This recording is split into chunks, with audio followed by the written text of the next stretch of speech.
lo bueno, lo malo, lo feo y la restauración del hombre que es conforme al corazón de Dios. Un tema, un título muy largo. Lo bueno, lo malo, lo feo y la restauración de un hombre que es conforme al corazón de Dios.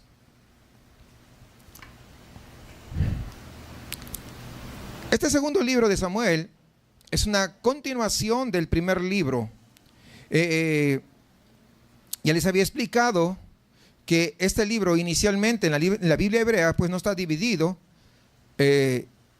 mientras que nosotros ya lo tenemos dividido por cuestión de espacio. Les había explicado cuando se hizo las traducciones correspondientes, ¿no? Cuando se pasó del hebreo al griego, entonces ya se hizo la división porque abarcaba demasiado espacio. Todo eso ya lo expliqué la semana anterior. En el primer libro de Samuel hay 3 personajes principales. ¿Recuerdan ustedes? ¿Quiénes eran? Samuel, Saúl y David. Y en el segundo libro de Samuel hay un solo personaje principal. Todo va a girar alrededor de David. Y este libro pues se va a dividir en 4 partes sencillas. Del capítulo 1 al capítulo 5 vamos a ver cuando David comienza su reinado, siendo solamente rey de la tribu de Judá, y tuvieron que transcurrir más o menos 7 años, 6 meses para poder ser coronado como rey de las 12 tribus de Judá y de Israel. La segunda parte es del capítulo 6 al capítulo 10, donde vamos a ver básicamente la adoración y la victoria, cosas que también están unidas en nuestra vida cristiana. Capítulo 11 al capítulo 20 vamos a encontrar el relato del fracaso de David. Pero no se queda todo en fracaso, sino también vamos a ver la restauración, vamos a ver el perdón de Dios y cuáles son los resultados en su vida. Y la sección final, la cuarta sección, pues abarca, es como un apéndice. Hay algunas lecciones importantes que aprendió el rey David durante el curso de su reinado, y es la que ahí se menciona. Ahora, para poder considerar la historia de David, hay 2 maneras o hay 2 formas. ¿Cómo? En primer lugar, por ejemplo, podemos considerar a David como una imagen de Jesucristo. Recuerden, ese es algo que viene ya implícito. Podemos ver una imagen de Jesucristo. David no solamente fue el precursor y el antepasado, según la carne, del Señor Jesús, sino que además su reino es una imagen de Jesucristo. ¿Pero en qué momento? En el milenio. Ahí está. Y David tuvo que pasar por un tiempo durante el cual se vio rechazado, se vio perseguido, se vio acosado, se vio atormentado, pero durante el tiempo que vivió en el exilio pasó algo. ¿Qué sucedió? Pues fue poco a poco recolectando, vamos a llamarlo en esos términos, o reuniendo o seleccionando, ¿verdad?, aquellos hombres que iban a ayudarle a él, que se van a convertir en los comandantes de su ejército, que se van a convertir en los generales de su ejército, para cuando él se convierta en rey sobre Israel. Ahora, de este modo, podemos ver que David se convirtió en una imagen de Jesucristo. ¿Por qué? Porque en la actualidad, yo pregunto, ¿Cristo está siendo aceptado por todos? No, Cristo también está siendo rechazado. Cristo está siendo mal visto, ¿cierto? Entonces, pero en medio de esas circunstancias de rechazo, en medio de las circunstancias de olvido de parte del mundo, Cristo está reuniendo a su propia gente, a su gente. ¿Quiénes son de Cristo? Lo está reuniendo, al igual que David, que un día se van a convertir en esos comandantes, en esos generales, en esos capitanes, cuando venga a reinar con poder y gloria sobre la tierra.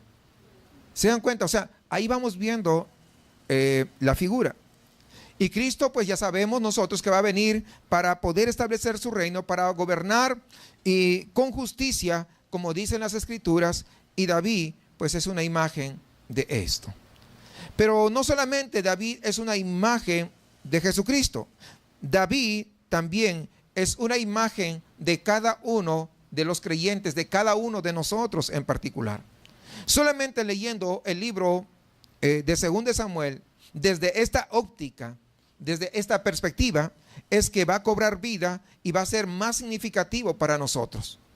Porque en la mayoría de casos se lee como meramente un libro histórico y como que no, o que tiene muy poca aplicación para nosotros. Y entonces, pues, hay un problema. Porque no tiene aplicación para nosotros, entonces lo vemos meramente histórico. Pero tenemos que entenderlo así como les estoy explicando. Entonces, porque recuerden que cuando nosotros leemos estos libros del Antiguo Testamento como si fuesen espejos, siempre nosotros nos vamos a ver reflejados ahí en esos libros, como ya lo hemos venido viendo con el resto de libros. Para nosotros, entonces, el relato de David es una imagen de lo que sucede en la vida del cristiano cuando se entrega a Dios. A todo cristiano se le ofrece un reino. A todo.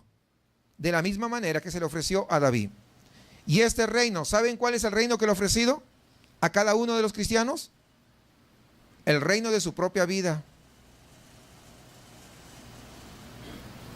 El reino de su propia vida. Eso es lo que ha ofrecido. Y esto es exactamente igual que el reino de Israel. Tiene enemigos que lo amenazan exteriormente, pero también hay enemigos interiormente.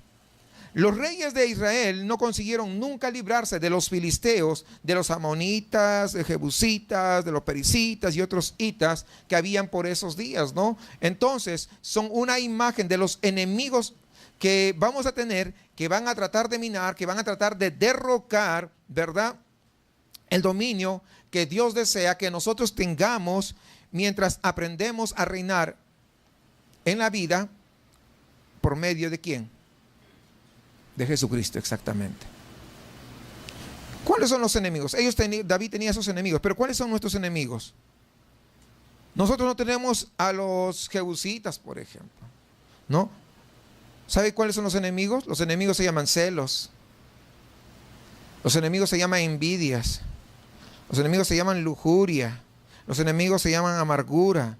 Los enemigos se llaman resentimiento. Los enemigos se llaman preocupación. Los enemigos se llaman ansiedad. ¿Le sigo?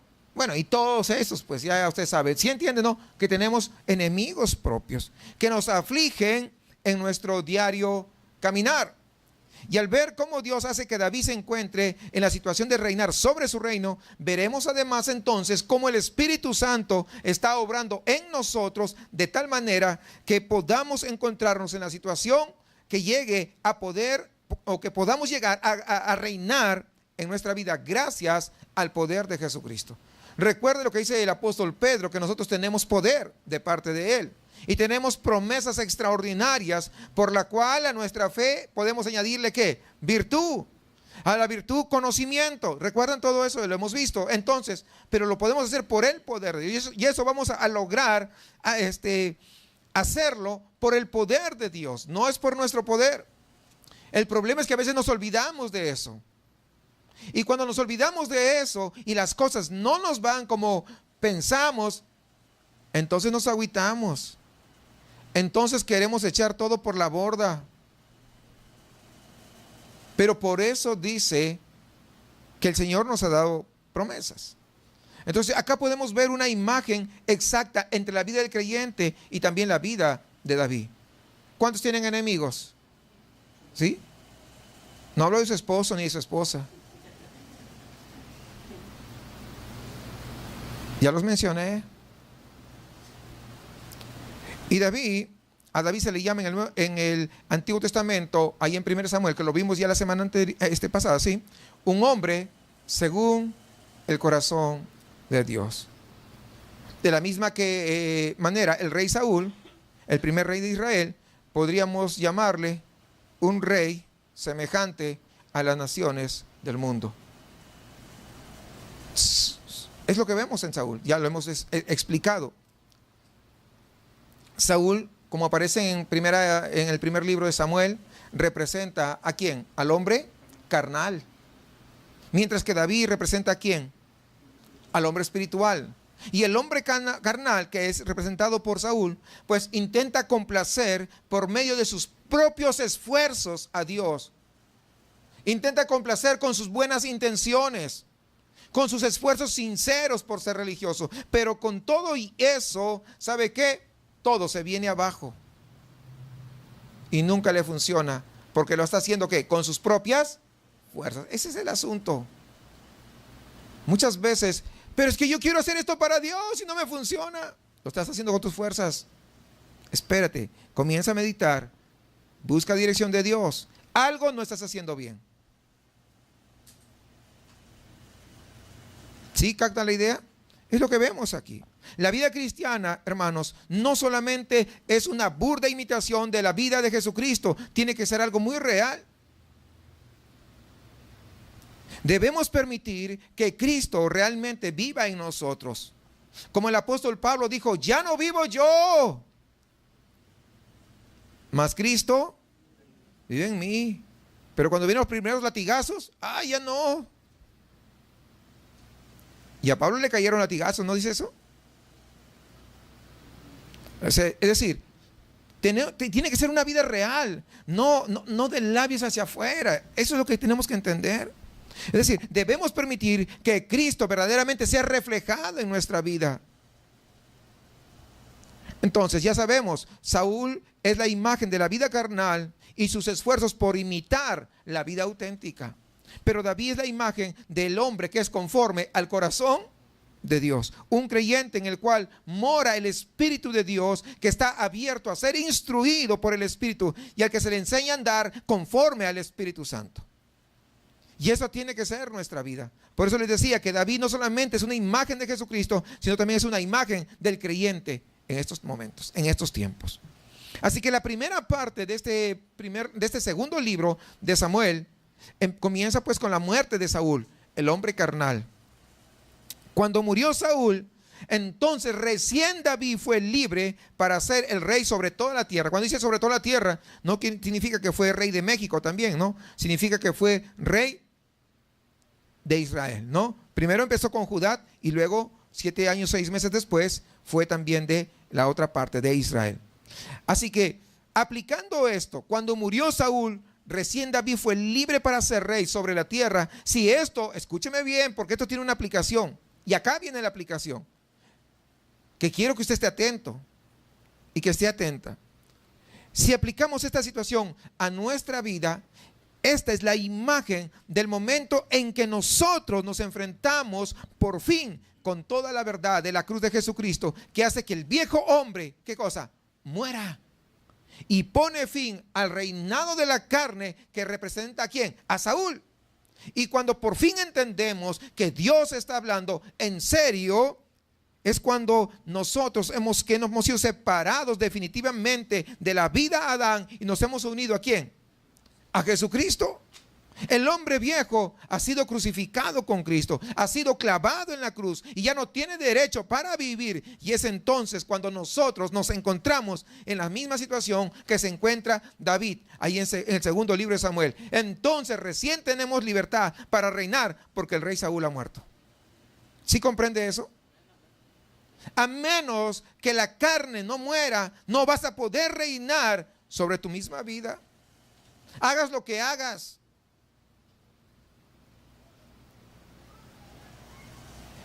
Muchas veces pueden pasar años, pero Saúl no ha muerto.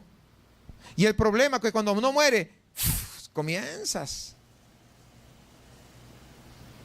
Y acá, no sé si usted va viendo esto, ¿no? Esta imagen, ¿verdad? Qué extraordinario. Al principio, ya les decía hace un momento, David comienza siendo rey sobre su propia tribu, la tribu de Judá. Y tuvieron que pasar entonces 7 años, 6 meses, ¿verdad? Para recién reinar sobre todo el resto de tribus.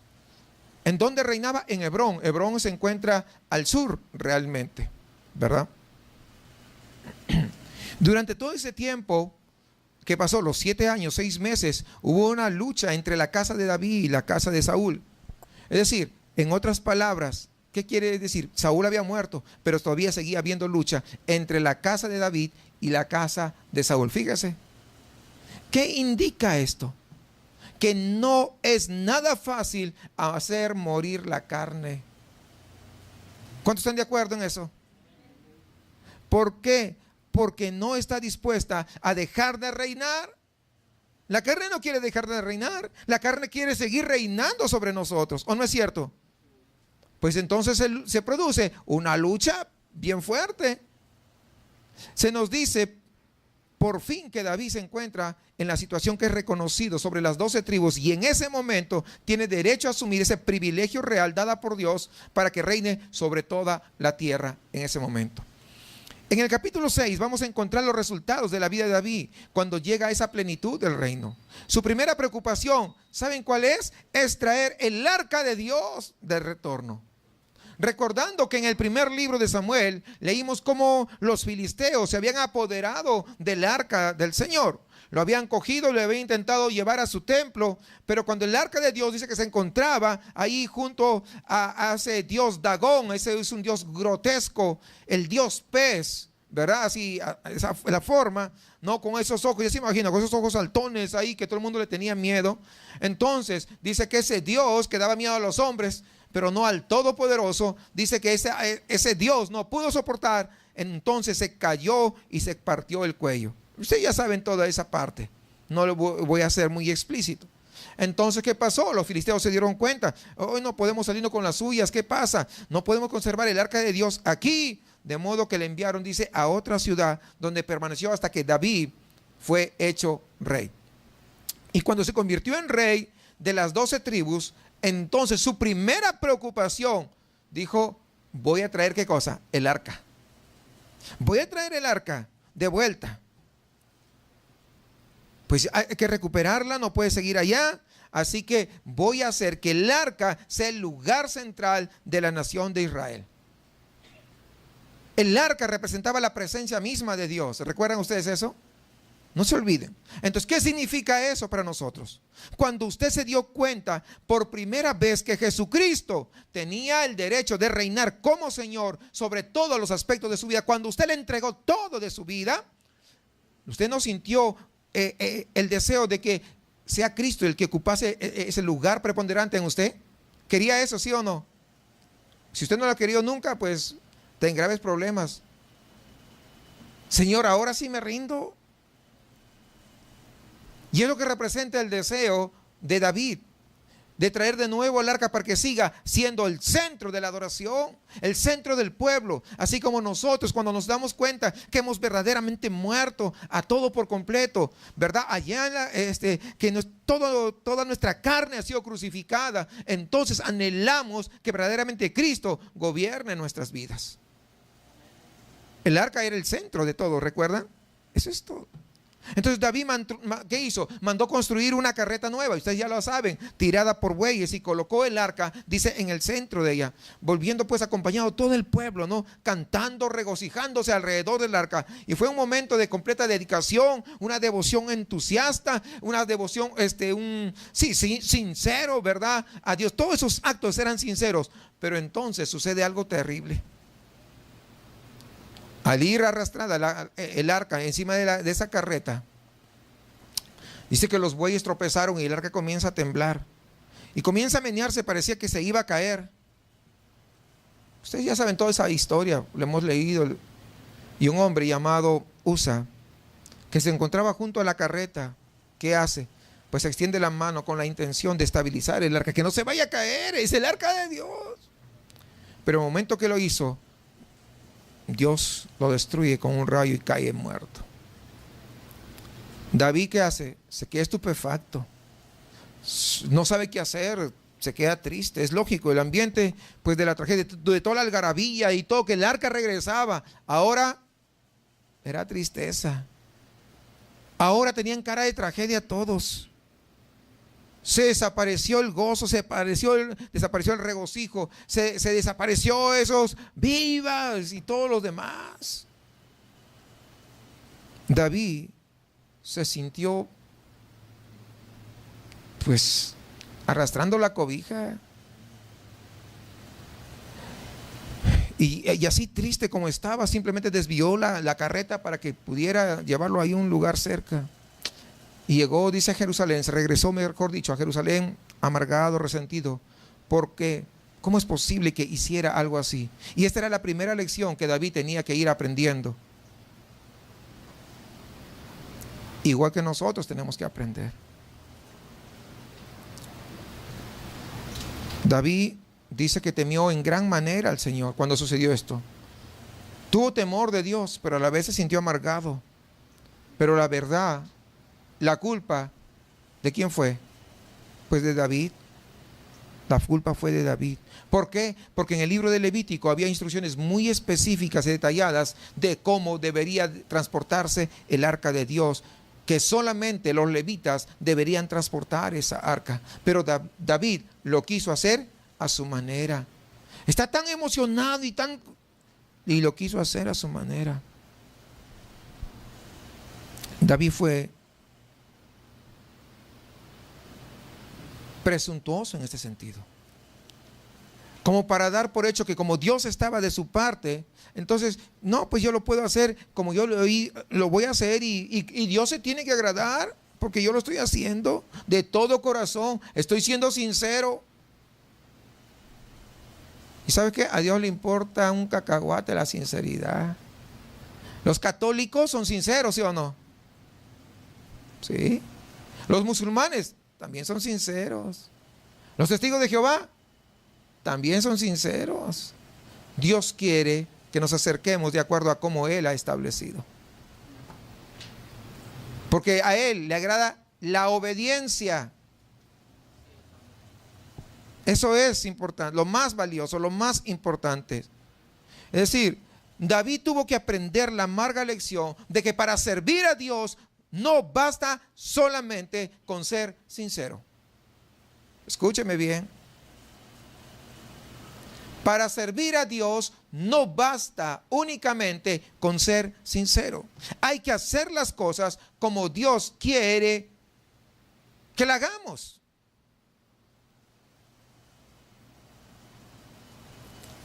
Muchas veces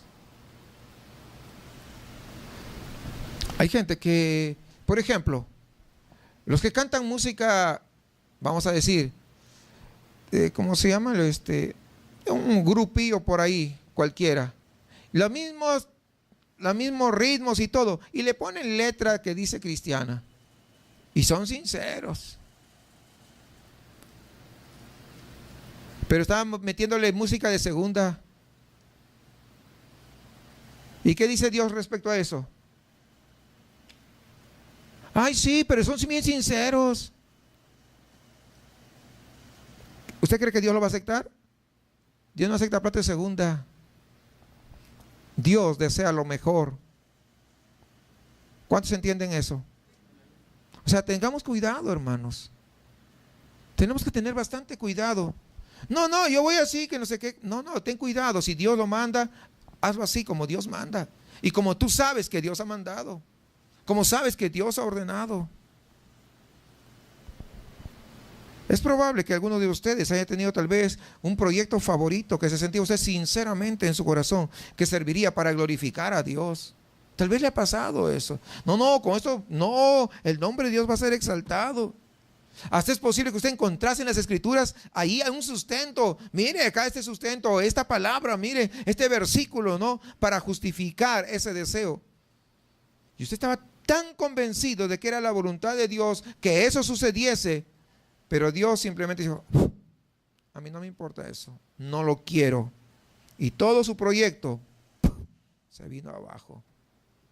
Por lo que usted tuvo que enfrentarse con el hecho de que sus planes tan preciados para hacer algo para Dios simplemente se habían esfumado. Si Dios no te mandó a hacer, no lo hagas. Haz solamente lo que Dios te mandó a hacer. Recuerde, Dios no usa a ofrecidos. Dios usa a llamados. Y esa es la razón por la que alguien que es llamado no puede renunciar, porque lo llamó Dios. ¿Cuántos entienden eso? Si tú te ofreciste, puedes irte cuando quieras, pero cuando Dios te llama, ese es otro asunto. Él te dirá, hasta aquí, hasta acá, punto. Y si no lo haces de acuerdo al estándar de Dios, también tiene consecuencias. Lo que tú vayas a hacer, ay, tengo que hacer lo que no sé qué, que no sé cuánto.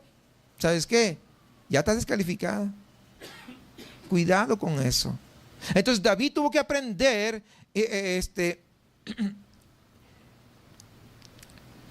que uno no puede hacer las cosas como uno quiere. Uno tiene que hacerlo de acuerdo como Dios quiere. Entonces la muerte de Usa es un constante testimonio de que Dios nunca está dispuesto a hacer concesiones a nadie. Porque Dios no tiene hijos favoritos. Imagínense, estamos hablando de David. Y Dios no hizo concesiones con David. Si diríamos en términos modernos, le aplicó la ley. Entonces, quiero que entendamos, no es labor de Dios seguir nuestro programa. Pero sí es nuestra responsabilidad de cada uno de nosotros el tener esa comunión con Dios, tener esa relación con Dios, de tal manera al tener esa relación, su Espíritu Santo nos guíe para que llevemos a cabo el programa que Dios quiere. Jamás Dios alineará nuestro programa. Jamás Dios se alineará a tu horario. Jamás Dios se alineará a tus cosas que tú tienes. Jamás. Somos nosotros quien se tiene que alinear ante el Señor. Lo siguiente que vemos en esta sección tiene que ver con el deseo que sintió David en su corazón de construirle un templo. El arca había estado en el tabernáculo, que no era más que pues una tienda destartalada y vieja, ¿no? De modo que David comienza a razonar. Está en el capítulo 7. Yo vivo en una preciosa casa de cedro. Y el arca de Dios, pues tiene que morar ahí en una vieja tienda. Es como decir, mira, pues soy el gobernador de acá de Nuevo León y vivo allá en la colonia del Valle. Y el arca de Dios, pues allá arriba está en una, ¿cómo se llaman? No, en una choza. ¿Saben lo que es una choza? ¿Entienden? Ok, imagínense. Y allá con albercas, mármol, con todo lo mejor. Y el arca de Dios, así. Y entonces dijo, no puede ser. Entonces cuando el profeta Natán, que era su amigo, recuerden, ¿qué pasó? Se enteró, pues dice, él lo anima a David que lo hiciese, pero Dios envía un mensajero a Natán diciendo, no está bien. La razón era que David era un hombre de guerra. Es la razón por la que él no podía construir. Y en los términos del Antiguo Testamento, solamente podía construir el templo de Dios, ¿quién? Alguien que no sea un hombre de guerra, que no haya derramado sangre como lo había hecho David. Entonces, David había sido escogido para representarle como rey. Por eso que había conquistado a todos, de modo que Dios dijo, no va a ser David quien construya el templo. Buenas intenciones, pero ¿sabe qué? Se dan cuenta que ahora no basta con buenas intenciones. Si Dios no te ha dicho, muévete, no te muevas. Si Dios no te dice, haz esto, no lo hagas. ¿Qué hace Dios? Dios rechaza el plan de David para edificar el templo. Aunque era una buena intención, aunque era sincera, y aunque sí era serio en ese sentido, pero David parecía que no había aprendido la lección de Usa todavía. ¿Se dan cuenta? Y así somos nosotros. Muchas veces que vamos a hacer esto y no sé qué y no sé cuánto. No, si Dios no te dijo, no, ahí nomás. Tenemos en este capítulo entonces un precioso ejemplo acerca de la obediencia de David, que adora a Dios y acepta sus términos y el cambio de planes. Sí, Señor, tú tienes toda la razón, yo pensé hacer esto, pero ¿sabes qué? Yo sé que no está dentro de tus planes y acepto lo que tú me estás diciendo. Y está de acuerdo en que Dios tiene la razón y que el que debería construir el templo tendría que ser su hijo Salomón. Si ustedes se dan cuenta, dicen, ¿por qué, Señor? ¿Por qué? No le comienza a decir eso. Porque muchas veces cuando Dios te dice, no hagas eso. ¿Pero por qué? Es la clásica. ¿Es cierto o no es cierto? Y comenzamos, ay, que no sé qué, y que no sé cuánto, ay, que Dios no me escucha, ay, que no sé qué, ay, que no sé cuánto. Y comenzamos a tratar de reclamarle a Dios. Pero eso no vemos aquí. Fíjense, aún con intenciones buenas, o sea, las intenciones buenas no bastan si Dios no te mandó. El resto de esta sección es sencillamente un informe acerca de las victorias que David había tenido sobre sus enemigos, sobre los filisteos, sobre los amonitas, ¿no? En otras palabras, cuando Dios se encuentra en el centro de la vida de David y su corazón está dispuesto a seguir caminando, siguiendo el programa establecido por Dios, entonces ya no es el programa de David, ahora es el programa de Dios. ¿Sí me entiende? Entonces, los enemigos externos, todos se encuentran sumisos al mandato completo del hombre que está caminando en esa relación íntima con Dios. Porque Dios los aplaca a todos. Eso es. La próxima sección de este libro comienza con el relato del fracaso en la vida de David. Ya vimos lo bueno, ¿verdad? Cuando tomó posesión de todo el gobierno. Ya vimos lo malo, cuando queremos hacer la cosa a nuestra manera. Y ahora vamos a ver lo feo. ¿Sí? ¿Por qué? Porque hay un fracaso en la vida de David. Hermanos, es una amarga escena del doble pecado que cometió. Mire cómo empieza el capítulo 11 del segundo libro de Samuel.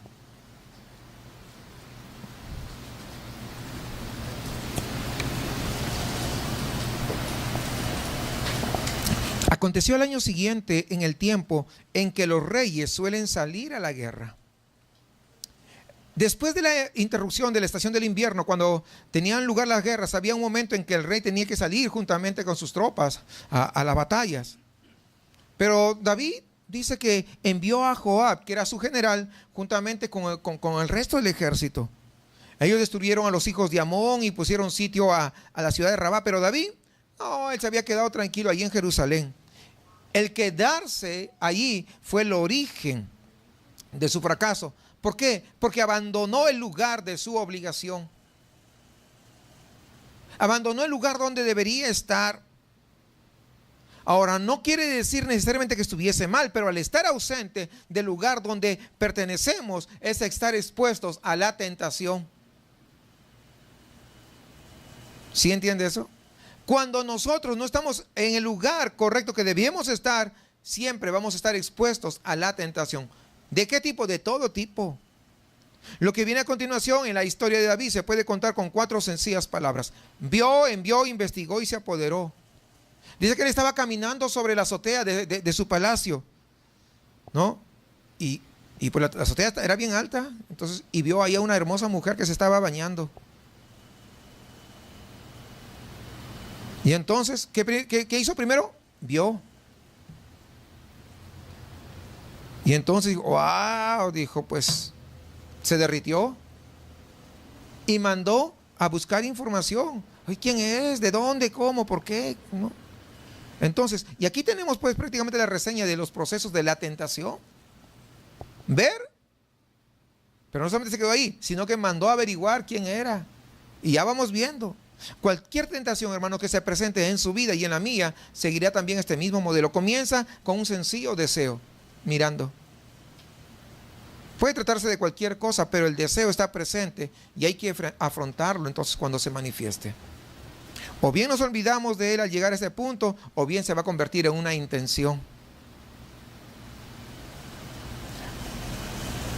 Es que la tentación va a estar presente siempre, hermanos. Siempre. De una manera o de otra. No, a mí que no sé qué. No, no te creas. El día que tú crees, recuerda, por eso dice la Biblia, el que esté firme, mire que no caiga. No, mira que no caiga. Cuidado. David vio a esta hermosa mujer y la deseó y comenzó pues a trazar un plan para hacerla suya. Mandó que a pedir informes, ¿no? A averiguar quién es y cómo se llama, de dónde es, ¿no? Y después de ver, pues sigue la acción. David, aquel hombre conforme al corazón de Dios, se vio en este modo involucrado en el profundo y oscuro pecado del adulterio. No le voy a dar todos los detalles. Se supone que usted ya leyó este segundo libro esta semana, ¿verdad? Cayó en el adulterio. Y una vez que hubo cometido este pecado, él inicialmente se negó a afrontar las consecuencias, como muchas veces intentamos hacerlo nosotros. Pecas y no quieres las consecuencias del pecado. Quieres pecar, pero sin consecuencias. Y eso no es posible.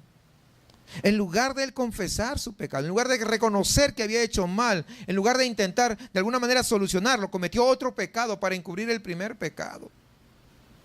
Y este siempre es el proceso. Si se comete un pecado, cometerá otro para encubrir el primero y 10 más para encubrir el segundo. Es una cadena y nunca se acaba. ¿Sí? Es decir, un pecado lleva a otro, a otro, a otro y a otro. Urías era el esposo de Betsabé. No. Y Urías, pues, ¿qué pasó? Lo mandaron al frente de batalla. Y Joab, el general de David, pues se convirtió en un cómplice, vamos a decir, de David. Y en ese complot, Urías pues muere ahí en el campo de batalla. Y aunque Urías murió a mano de los amonitas, el verdadero asesino, ¿quién fue? Pues fue David. Muchas veces alguien quiere echarle la culpa de su pecado a otro. No, hay que reconocer cuando uno falla. Y es lo que no pasó. Así que de repente, casi sin ninguna advertencia, se introdujeron ¿cuántos pecados? Dos ahí en la vida de David: el adulterio y el homicidio. Ahí está. Y este era un hombre que Dios había escogido para ser el antepasado. ¿De quién? De Jesucristo. Y cometió tremendos pecados. A muchos de nosotros este pecado nos resulta pasmoso y nos preguntamos, ¿cómo un hombre como David pudo hacer semejante pecado? Y son muchos los que han apuntado a David con el dedo y han dicho, ¿cómo pudo Dios escoger a este hombre? Y se creen ahí los muy santos. ¿Y cómo? ¿Por qué? Y mira lo que hizo. Y comienzan a echarle, pero con todo. Pero si usted quiere ver lo que quiere decir Dios cuando se refiere a David como un hombre conforme a su propio corazón, preste atención a lo que sucede en la vida de David cuando Dios le envía al profeta Natán. Natán apunta con el dedo a David y le narra una parábola. ¿Recuerdan ustedes? Del rico y del hombre pobre que tenía una sola ovejita. Si usted no ha leído eso, léalo. Está. Algunos lo leyeron en la escuela dominical, es decir, hace. No, léalo recientemente. Y después de contarle esta parábola, cuando termina, llega a la conclusión, Natán le dice, tú eres ese hombre. Y cuando Natán le apunta con el dedo, David era el rey, ¿eh? Agacha la cabeza. No dijo, no, que no sé. No. Él agacha la cabeza y él admite y se enfrenta de inmediato con su pecado. Y él no intenta justificarlo. Muchas veces el hombre, ¿sabe qué? No es perdonado porque siempre intenta justificar su pecado. Siempre trata de excusarse de su pecado. Pero no vemos esto acá en el caso de David. Reconoce que lo que ha hecho en relación con este asunto está muy mal. Y fue precisamente al llegar a este punto cuando David escribió el Salmo 51.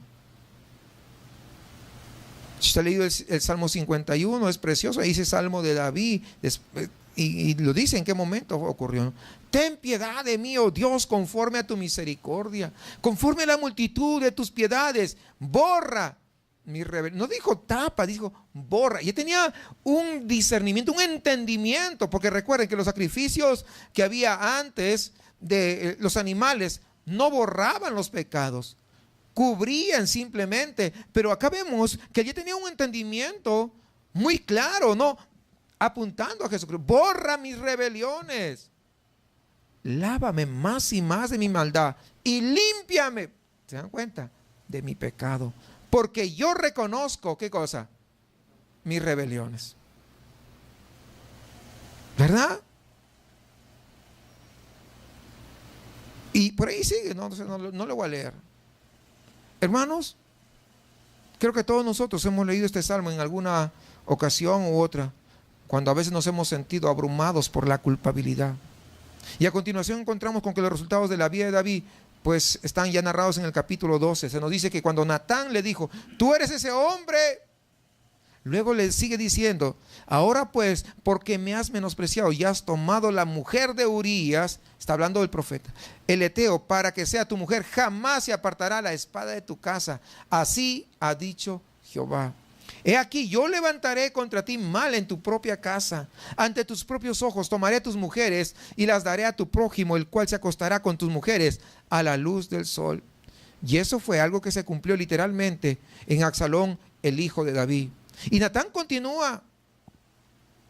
Si usted está buscando dónde está el capítulo 12, sigo en el versículo 12. Natán continúa y dice, ciertamente tú lo hiciste en secreto, Dios dice Dios, pero yo haré esto ante todo Israel y en pleno día. Y David respondió a Natán, he pecado contra Jehová. Fíjense, no se excusó, ay, que ya la regué y ahora qué hago. No, he pecado contra Jehová directamente. Y Natán dice a David, Jehová también ha perdonado tu pecado. ¿Por qué le dice eso? Porque está conociendo el corazón. Era un verdadero corazón arrepentido. Porque no vemos que vuelve a ocurrir una situación como esa, ¿verdad? Que se arrepiente verdaderamente y ya no lo vuelve a hacer otra vez. Entonces, no morirás. Pero como en este asunto has hecho blasfemar a los enemigos de Jehová, el hijo que te ha nacido morirá irremisiblemente. Y alguien dirá, wow, qué tremendo. No, espérese para que vea el juicio de Dios. Todavía no acaba. Después de esto, Natán dice que se regresa a su casa. Y esta es una importante lección acerca del perdón. Son muchas las personas que le piden a Dios que les perdone sus pecados y creen que al hacerlo, ellos ya no tendrán que sufrir ninguna consecuencia de sus caminos equivocados. Pero preste usted atención a lo que hace Dios con David. ¿Dios le perdona a David? Sí, le perdona a David. Después que David confesó, le perdona la vida. Aunque a pesar de que bajo la pena de la ley, el adulterio era castigado ¿con qué? Con muerte. A pesar de eso, Dios le perdona. Qué tremendo. Fíjense la misericordia de Dios. Y por lo tanto, restablece esa comunión entre David y Dios. De modo que David puede tener esa sensación de paz, de tranquilidad, libre de esa culpa, de esa, no de otra, sino de esa culpa. Y Dios pues nos trata no solamente por medio de su gracia, sino también de su gobierno. Y en lo que al gobierno se refiere, lo que le interesa es el efecto que tienen nuestros actos sobre las personas que nos rodean. Y esos efectos continúan produciéndose aun cuando nosotros somos perdonados. Eso se llaman consecuencias. Dios te perdona tu pecado, pero nunca te quita las consecuencias.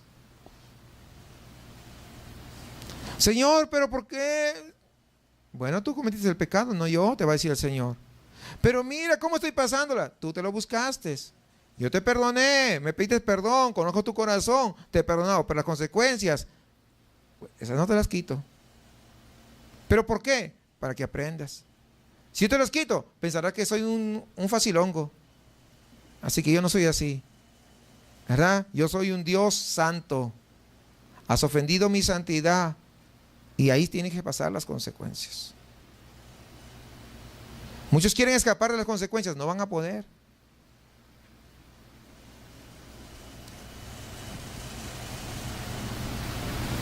Por ejemplo, había un hermano que había fumado toda su vida había fumado 2, 3 cajetillas de cigarro.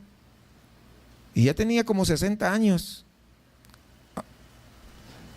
Y pues se arrepintió, puso su fe en Jesucristo.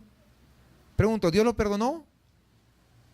Había sido un borracho empedernido, pero fumador, peor que chino en quiebra. No, Dios lo perdonó. ¿Pero de qué cree que murió? Pues cáncer al pulmón. ¿Pero por qué se murió? Si Dios lo perdonó, pues las consecuencias de su pecado. Pero cuando está en la presencia del Señor no va a tener cáncer al pulmón. Dios lo perdonó. Pero igual no le quitó las consecuencias. Ahora, hay otras oportunidades que Dios sí quita. Otro que también era un alcohólico, que también toda su vida había sido un tremendo borracho.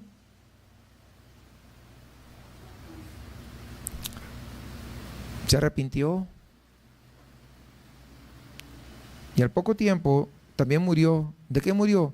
De cirrosis. ¿Por qué? Pues toda su vida había estado bebiendo alcohol. Entonces, podemos entender, hermanos, que las consecuencias siempre van a estar allí. Las consecuencias están ahí. Por eso que es importante comprender. Por eso que es importante cuidarnos. Por eso es importante depender del Señor. Entonces, David no le quedó más remedio que enfrentarse con los resultados o las consecuencias de sus acciones. Y tal como nos dice el Antiguo Testamento, perdón, en Apocalipsis, Dios reprende a los que ama. Apocalipsis 3:19. El primer resultado fue que el bebé que nació en esta unión ilegítima, ¿qué pasó? Murió. Y alguien diría, wow, qué malo Dios. No, todavía falta. Escúchame bien, eso no fue todo. Porque alguno, para el hombre diría, ay, con eso debería ser suficiente. Pues para Dios no, porque Dios es demasiado santo. Escúchame bien, Dios es demasiado santo. ¿Cuántos entienden eso? Dios es santísimo. El primer resultado de esta unión ilegítima fue que ese bebé murió, a pesar que David estuvo suplicando al Señor. Si ustedes recuerdan, ¿no? Estuvo llorando, estuvo en ayuno, ¿no? Es un pasaje bastante conmovedor, ¿no? Se ve destrozado por el dolor. A pesar de eso, murió. Entonces, siguen adelante los resultados que habían sido anunciados ahí en la profecía, ahí en su casa, en la familia, en el reino de David. Recuerdo que dice el Nuevo Testamento, no os engañéis. Dios no puede ser burlado. Yo pregunto, ¿ese adulterio lo cometió en dónde? En lo secreto. Y Dios lo sacó a la luz pública. No, Señor, por lo que más quieras, que no se entere nadie. No, pues ya todo el mundo se va a enterar. O sea, con Dios no se juega. No os engañéis. Dios no puede ser burlado. Y Pablo dice ahí en Gálatas 6:7, porque el que siembra para su carne, de la carne cosechará corrupción. Hermanos, cada paso equivocado que damos en la carne van a afectar a aquellos aparte de nosotros mismos, comenzando con la familia que tenemos más cerca. Siempre va a ser así. Siempre va a ser así. A David le fue dicho que como resultado de su pecado nunca más volvería a tener paz, es decir, que siempre iba a haber guerra ahí entre ellos. Y en el resto de esta sección del capítulo 3 en adelante vemos de qué modo se cumple. El próximo capítulo nos cuenta sobre la sombría historia de Amón, el hijo de David, que cometió pecado contra ¿cómo se llama? Contra Tamar, su propia hermana. Media hermana realmente. Pero, pues, la violó su propia hermana. Y esto hizo que Absalón, el otro hijo de David, ¿verdad? Hermano de Tamar, si eran hermanos de padre y madre, vamos a decir así. ¿Qué pasó? Pues comenzó a odiar a Amón. Odio a muerte. De modo que en la misma familia de David, entre sus propios hijos, se había extendido ese amargo espíritu de rebelión, de maldad, de lujuria, como resultado ¿de qué? Del propio fracaso de David. Y en la historia de Amón y su pelea con Absalón, y finalmente fue asesinado Amón a manos de Absalón, nos encontramos con un rey David, pues completamente impotente de hacer algo. ¿Por qué? Porque él entendía que eran consecuencias de su pecado. David no puede ni siquiera reprender a su propio hijo Amón. ¿Por qué? Sencillamente porque está siguiendo los pasos de su mismo padre. ¿Con qué cara le dice? Ay, no seas así. Y muchas veces los padres dicen eso, ¿sí o no? No hagas esto. Pero los hijos muchas veces hacen lo que los padres hacen.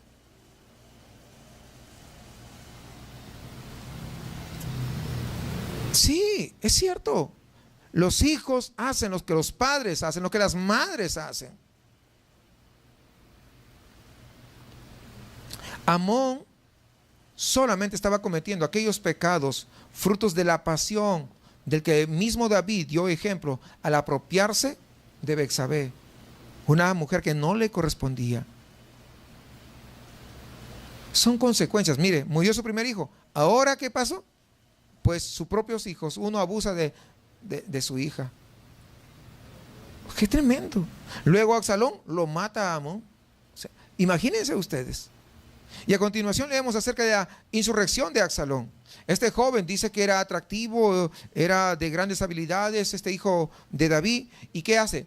Se levanta en contra de su padre, se rebela en contra de su padre y secretamente comienza a organizar un ejército para apoderarse del trono de su padre. Al final tuvo tanto éxito que David, con todos sus generales, con toda su gente cercana, tuvieron que huir de la ciudad y vivir en el exilio. Imagínense, el hombre que Dios había escogido para que fuese rey de Israel, el hombre que tenía que reinar sobre las 12 tribus, el hombre que Dios le había concedido un trono, ahora tiene que huir como si fuera un sencillo criminal, un delincuente común y corriente. ¿Por qué? Debido al fracaso de su propia vida moral. Entiéndanlo. Entiendan, hermanos. El pecado siempre traerá consecuencias. Es que yo me arrepentí. Sí, pero las consecuencias van a venir. Y mientras está pasando todo esto, el corazón de David se muestra arrepentido y se muestra dispuesto a descansar en Dios, reconociendo que el hecho de estas cosas son el resultado de su propia insensatez, confiando en que el único que puede resolver todo este caos que él se metió es Dios. No trates de arreglarlo porque lo vas a regar peor. Deja que Dios lo arregle. Y esta es una preciosa imagen de lo que debiera ser la actitud del corazón cuando pecamos y fracasamos y como resultado comienzan a manifestarse las consecuencias de una forma, de otra forma y de otra forma. Y en todo esto no vemos ni una sola palabra de queja de parte de David. Nunca le intente echarle la culpa a Dios. Nunca le dice, Dios, ¿por qué no me escuchas? Pues, ¿por qué no? Pero nosotros muchas veces todavía le regamos y encima, ay Dios, ya no me escucha, ya no me hace caso, que no sé qué y que no sé cuánto. ¿Conoce gente así? ¿O usted tal vez sea así? En las circunstancias ahí difíciles. Es que eso es lo que pasa. Se alejan de Dios, cometen pecado, cometen barbaridad y media y encima todavía quieren que Dios les escuche.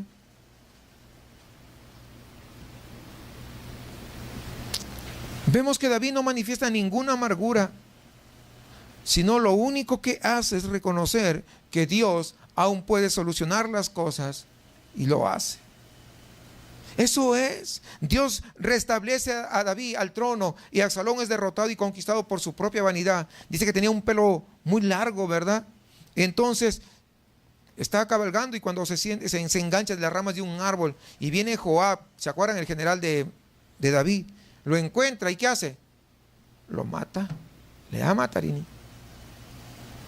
Y al matarlo, al morir a Absalón, pues la insurrección que había levantado, esa sublevación, pues ahí termina. Pero no queda todo ahí. Capítulo 18 al 20. Vamos a encontrar el resultado final del pecado cometido por David en la rebelión de Sheba en contra del rey David. Y todo eso surge del doble pecado cometido por David y no hay paz durante el resto de su reinado. Fíjense, hermanos, las consecuencias. Adulteró y asesinó. Consecuencias, murió su hijo, su primer hijo que tuvo. Consecuencias, su hija fue violada por su propio hermano. Consecuencias, un hermano, Absalón, lo mata a Amón. Consecuencias, Absalón se levanta en contra de su propio padre, su propio hijo se levanta en contra. ¿Cómo se habrá sentido David? Imagínense todo lo que pasó. ¿Por qué sucede toda esta serie de cosas? Porque cuando pecamos estamos ofendiendo a un Dios santo. El asunto es que el hombre no entiende la santidad de Dios. Creen que Dios es cualquier monito de que se compre de 2 por 50 centavos. Y que puede pecar como se le dé la gana y que Dios es un tonto que no se da cuenta. No te confundas, hermano. Entiende que no te confundas. No puedes pasar por alto. Dios jamás pasará por alto cuando hay el pecado. Te perdona, sí, pero las consecuencias con toda seguridad van a venir. Con toda seguridad.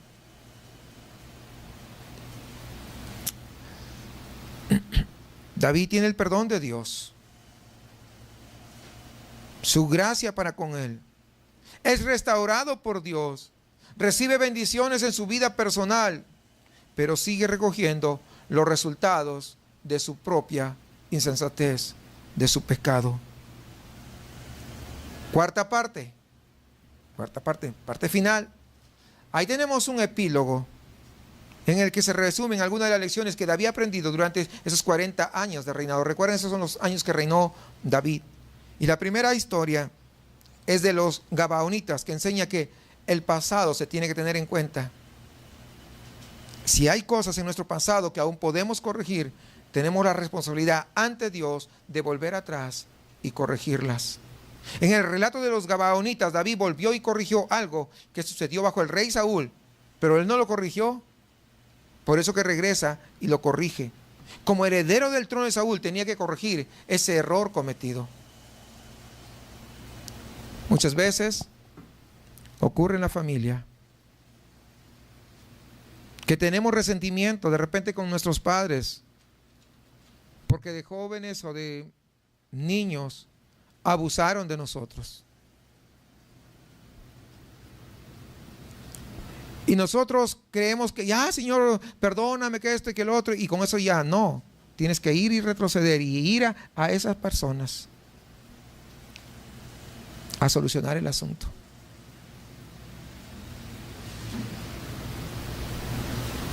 A pedir perdón. Estoy hablando del perdón, pero puede ser en cualquier otra situación.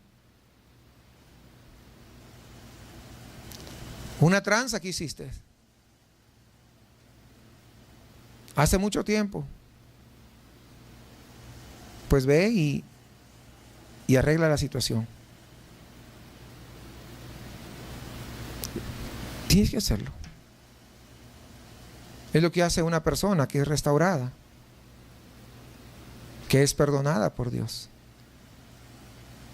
Evidentemente, si tenías rencor a tu papá que ya murió, pues ya no vas a ir ahí al panteón, ¿verdad? Pero Dios conoce tu corazón. Pero estoy hablando de personas que están en vida. Pero se puede aplicar a cualquier otro pecado.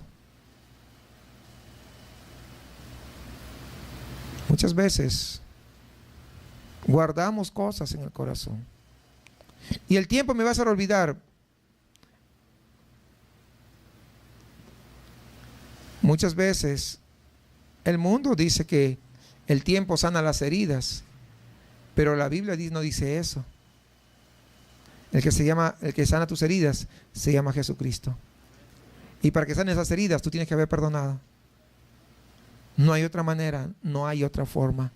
Si guardas esas heridas de hace tiempo y estás siempre con lo mismo y con lo mismo, ¿sabes qué? No has perdonado. Necesitas regresar. Y en el capítulo 22 nos encontramos con el precioso salmo, el Salmo 18.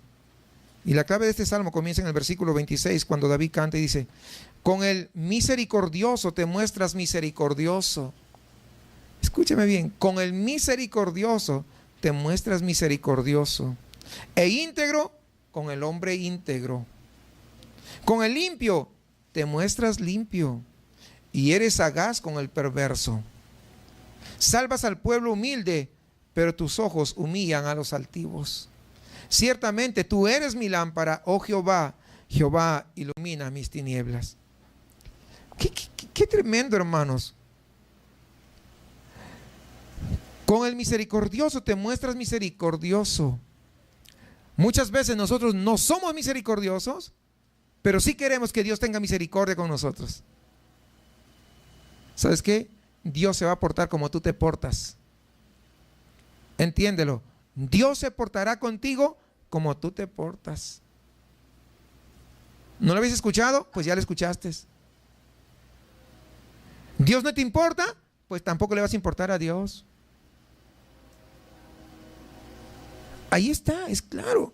Y a continuación nos encontramos con esta figura que David canta. Dice: contigo desbarataré ejércitos, con mi Dios saltaré murallas.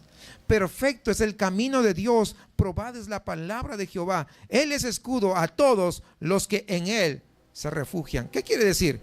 Sencillamente que lo que somos para Dios es lo que Dios será para nosotros. Si usted es abierto, si es sincero, si es perfectamente con Él, Dios será abierto, sincero y perfectamente con usted.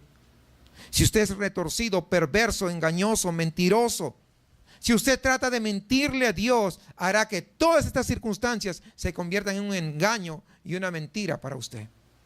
Eso es. Si usted es de puro corazón y ve las cosas como deben de ser, descubrirá usted que Dios también es así con usted, y hará que se manifiesten en su vida más esta belleza y esta pureza en su corazón y en su alma. Porque muchas veces la gente se porta desagradecida con Dios y quiere que Dios la siga bendiciendo. ¿Conoce gente así? Conozco muchos. No han leído esta parte de la Biblia. Así es el hombre, malagradecido. Son malagradecidos con Dios y sí piden que Dios les bendiga, que Dios les dé, que Dios esto, que Dios aquello, que Dios lo otro. Bueno, I'm sorry for you. Lo siento. No funciona así. ¿Es claro, sí o no? ¿O no es claro? ¿Verdad? Algunos también están sorprendidos porque no lo habían leído este salmo. Bueno, ahí está claro. Y mire lo que Pablo dice de manera enfática a los filipenses: no quiero decir que yo lo haya alcanzado, ni que haya llegado a la perfección, sino que prosigo a ver si alcanzo aquello por lo cual también fui alcanzado por Cristo Jesús. Lo que nos está diciendo es que lo que yo soy para Él es lo que Él será para mí. Y eso fue exactamente lo que descubrió David.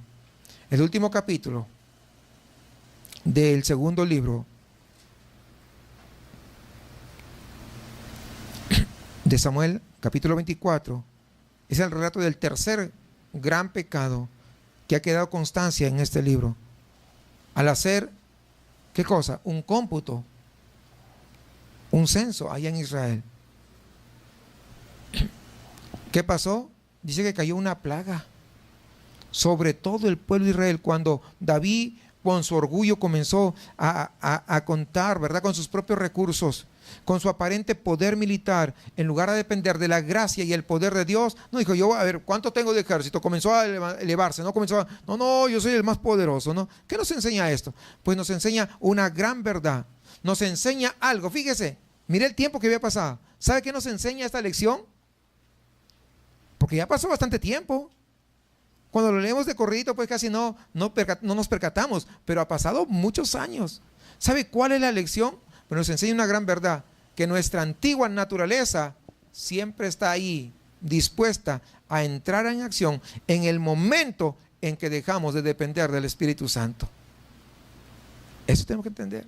Recuerden cuando empezó David, la muerte de Usa. Debió aprender a depender de Dios, pero lo vemos acá, al terminar este libro, que todavía le faltaba, que de vez en cuando se levantaba. El pecado nunca se muere de viejo. El pecado va a estar ahí permanentemente. Por mucho tiempo que llevemos en los caminos del Señor, siempre es posible caer. Por eso es que necesitamos, ¿qué cosa? Pues depender de Dios. Por eso es que necesitamos alimentarnos de su palabra. Por eso es que necesitamos estar en la casa del Señor permanentemente. Imagínense, si venimos de vez en cuando, pues pues la caída va a ser más rápida, porque no estamos alimentados. Entonces, lo único que nos mantiene nuestra vida espiritual es el diario caminar en la fe, andando en ella día tras día, momento tras momento. No hay otra cosa. En esa comunión diaria con el Señor, es lo único que nos va a ayudar a mantenerse, hermanos, nuestra vida, nuestra relación con Dios, y mantenernos en la victoria que Cristo Jesús quiere que tengamos en nuestra vida, que gobernemos esta vida. Tenemos los recursos, tenemos el poder, tenemos el Espíritu Santo en nosotros. Pero si nosotros nos descuidamos, la carne va a salir. Recuerde que David es una imagen también de nuestra vida. Y por eso que en él vemos lo bueno, pero también vemos lo malo. Y vemos lo feo, que es el fracaso que tuvo, pero también vemos la restauración. Es decir, aunque seamos un hombre, una mujer conforme al corazón de Dios, no estamos libres de caer si nosotros no nos mantenemos firmes en el camino del Señor.